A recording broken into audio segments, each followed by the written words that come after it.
Megastar గారి highest crossing movie ఫంక్షన్కి వచ్చినందుకు మీ అందరికీ నమస్కారం. నేను ఈ టీషర్ట్ యాక్చువల్లీ ప్రీ రిలీజ్లోనే కుట్టించుకున్నా, ఎందుకంటే నాకు ముందే తెలుసు ఇది ఎప్పుడు హిట్ అవ్వాలని నేను కోరుకోలే. ఎందుకంటే సూర్యుడు తూర్పును ఉదయించాలని కోరుకున్నంత కామెడీగా ఉంటుంది. మాకు ఆల్రెడీ తెలుసు ఇది ఎంత పెద్ద హిట్టో. చిరంజీవి గారికి డైలాగ్స్ రాయడం నాకు ఎలా అనిపించింది అంటే, ఇప్పుడు శివుడికి అభిషేకం చేస్తే అది మనం స్నానం చేయించినట్టు కాదు, మనం ధన్యమైనట్టు అలా ఫీల్ అయ్యా నేను. ఎందుకంటే చిరంజీవి గారే మమ్మల్ని ఇంత దూరం నడిపించారు ఒక మెగా ఫ్యాన్గా.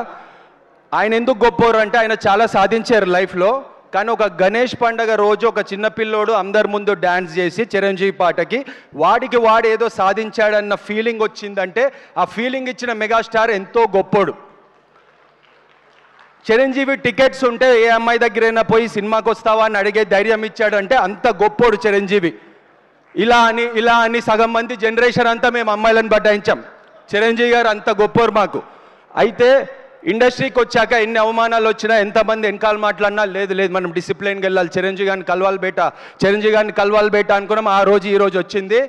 అన్నయ్య ఈరోజు మీ హైయెస్ట్ గ్రాసింగ్ సినిమాకి డైలాగ్స్ రాయడం అనేది ఆ శివుడు ఇచ్చిన వరంగా నేను భావిస్తున్నా. And when you are peak you are always alone అంటారు. మీరు ఎక్కింది పర్వతం కాదన్నా, మీరు ఎక్కింది పల్లకి. మిమ్మల్ని నేను మోస్తూనే ఉంటాం, లైఫ్లో కిందకి దిగనీయం.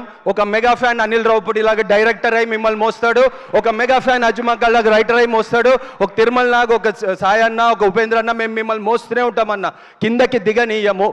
మాకు తెలిసి మీరు ఎప్పుడు పైనే ఉండాలి, దానికోసం ఎంత కష్టమైనా పడతాము. మేము కష్టాల్లో ఉన్నప్పుడు పైకి లేపిన చెయ్యి మీది మీ చెయ్యికి కంకణం వేస్తామన్నా. మాకన్నా గొప్పోడు అనిల్ అన్న, మీ కిరీటం పెట్టారు అంతే. సో అనిల్ అన్న ఇంత పెద్ద హిట్ ఇచ్చినందుకు ఆయన సినిమా థియేటర్కి ఫస్ట్ టైం తీసుకెళ్ళిన వాళ్ళ పేరెంట్స్కి నేను సలాం కొడుతున్నా.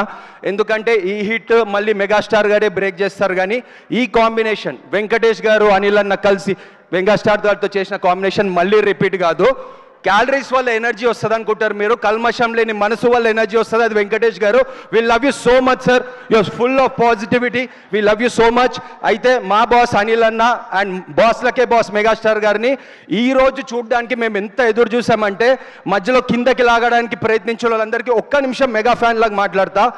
మనమందరం ఒకే కొండ నుంచి కొన్ని రాళ్ళు పగిలి అక్కడ నీళ్ళల్లో పడ్డాయి, కొన్ని ఏమో చెట్టు నీడల్లో ఉన్నాయి.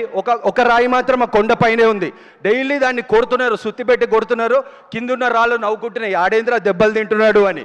ఈ నీడలో ఉన్న రాళ్ళు నవ్వుకుంటున్నాయి, అదేంద్ర దెబ్బలు తింటుందని. ఒకరోజు ఈ కిందున్న రాళ్లతో రహదారేశారు. ఆ దెబ్బలు తిన్న రాయి విగ్రహమై ఊరేగింపు అయ్యింది అదే రోడ్డు మీద.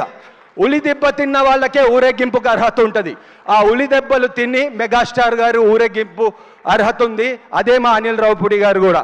సో ఈరోజు ఈ మూమెంట్ మేము ఎక్స్పీరియన్స్ చేయడానికి మెయిన్ కారణం సాహు గారు, సుష్మిత గారు. వాళ్ళ ద్వారా ఈ మూమెంట్ క్రియేట్ అయినందుకు చాలా చాలా చాలా ఆనందంగా ఉంది. ఫోర్బ్స్ మ్యాగజైన్ ఆదాయం బట్టి ధనవంతుడిని డిసైడ్ చేస్తుంది, కానీ అభిమానం బట్టి చేస్తే మెగాస్టార్ కన్నా గొప్ప ఎవరు లేరు. Thank you very much. నేను అందరికీ చెప్దాం అనుకుంటున్నా, ఇన్ని రోజులు ఏవేవో మాట్లాడారు కదా, అవుట్ ఆఫ్ ఫామ్ కాదు, కొడితే అవుట్ ఆఫ్ ద స్టేడియం. ఇది out of the stadium hit. ఈ ఛాన్స్ ఇచ్చిన అనిల్ రావుపూడి గారికి, సాయన్నకి థ్యాంక్స్. అండ్ మేమందరం మెగా ఫ్యాన్స్ అందరం కలిసి మెగాస్టార్కి ఇచ్చిన చిన్న నైవేద్యం ఇది. మా ప్రసాదం తినాలని, ఆయన ఆకలి తీర్చడానికి కాదు, ఆయనకి హిట్ ఇవ్వడానికి మేము మెగా ఫ్యాన్స్ అంతే. Thank you.